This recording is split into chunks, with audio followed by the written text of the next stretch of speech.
मनाचे श्लोक. श्लोक 11. जनी सर्व सुखी असा कोण आहे, विचारे मना तुची शोधून पाहे.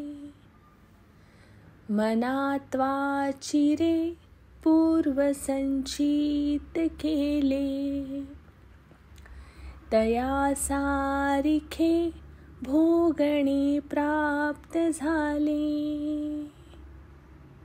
आपल्या 11व्या श्लोकात समर्थ म्हणतात की हे मना, ह्या जगात सर्व तऱ्हेने सुखी असा कोण बरा आहे. म्हणजेच या नश्वर जगात कोणीही सुखी नाही. प्रत्येकाला काही ना काही दुःख आहे, भोग आहेत. हे मना, तू विवेकबुद्धीने शोधून बघ, तुला कोण सर्वार्थाने सुखी असा व्यक्ती सापडतो का ते. पुढच्या ओळींमध्ये समर्थ म्हणतात, मनात्वाची रे पूर्व संचित केले, तया सारिखे भोगणे प्राप्त झाले.